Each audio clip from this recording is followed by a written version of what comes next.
Hey, what's up guys?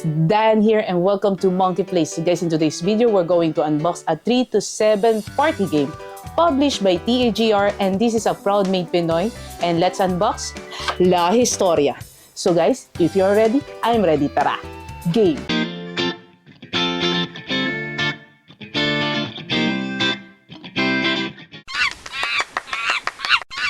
So guys, let's unbox this game, but before anything else, let's appreciate muna yung mismong box ng game. So, if you're going to notice, napaka-simple lang ng box niya. As in, brown box, para siyang box lang ng pizza, o kaya yung box na parang ginagamit sa mga delivery. And wala siyang kahit anong arte, wala siyang plastic, wala siyang tape, as in, box lang siya, as in brown box. And then, sa pinakaharapan, makikita na natin yung pangalan ng game, that is La Historia. And then, kung makikita nyo yung nasa gitna, yung pinaka-artwork, makikita natin yung mga iba-iba nating mga bayani na nakaupo sa isang round table. So, nandito si Rizal, si Andres, I think si General Luna to, at saka iba pang mga heroes natin. Yung setup nila is, naglalaro sila sa may hapagkainan or dining table kasi meron tayong Last Supper dito sa likod. On this area, makikita natin yung dalawang logo, yung logo ng TAGR at yung logo ni Mauno Sakay. And then, on the other side, we have here the name ng ating game designer na si Thomas Regala at the one who illustrated this game, that is Mauno Sakay or Sekai. Sa likod, makikita natin yung konting preview about do sa game. Then, kung paano siya lalaruin, we have also here QR codes. At saka itong game na to ay pwedeng laruin ng 3 hanggang 7 manlalaro.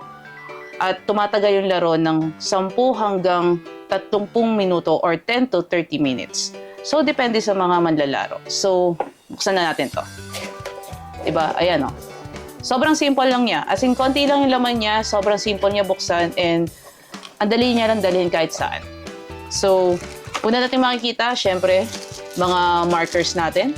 Meron tayong green, purple, yellow, blue, red, at saka light blue. Ayan. Meron din siyang eraser and so on. Next, meron tayong mga wooden meeples. So, kapareho rin nung mismong pen natin. Meron tayong orange, pink, or yung red, white, yellow, green, brown, black. Well, hindi sila kapareho ng marker, pero ayan yung mga kulay ng mga meeples natin. And lastly, meron tayong cards. So, check natin yung mga cards.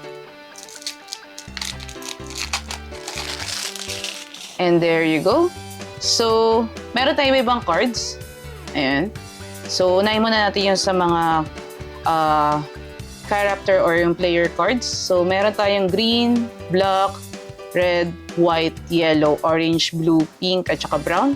So, sa green, si Josefa Llanes Escoda. And then sa kabila, yan lang din siya. Sa black, Gumburza. Yellow, Andres Bonifacio. Sa puti, Maria Orosa. Sa totoo hindi ko siya kilala, pero at least diba ngayon alam ko na meron tayong Maria Orosa. Sa yellow, meron tayong Leon Kilat. Ayan.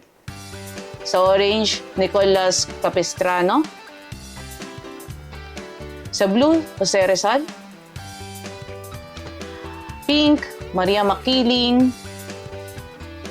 At sa brown ay si Antonio Luna. Ayan. So, next cards, meron tayong gantong design. Ayan. And then sa pinakalikod, yung pinakapangalan ng game, La Historia, card game, and yan. Yung quality ng card is para siyang plastic na medyo magaspang. So, ang nice nung pagkaka-feeling nung magaspang. So, ayan siya. Next, meron tayong ganitong mga cards, parang mga category cards. Yan. At sa pinakalikod, syempre, ganun pa rin yung pinakadesenyo ng ating card. So, tingnan natin isang category card. So, katulad nito, Pilipinong teleserye, Bayaning Kababaihan, at saka Anyong Lupa, and so on. So, yun lahat ng mga components, cards na laman ng game na to. So, dikpitan natin siya.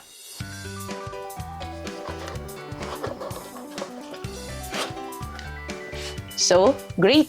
So guys, that is La Historia. So if you like this kind of video, please give us a like and share this video with your friends and family. And also guys, don't forget to follow us on our social media accounts in our FB page, Instagram account, at syempre sa aming YouTube channel. Don't forget to hit the subscribe button and that notification bell. So guys, this is the end of this video. See you, and it's a wrap.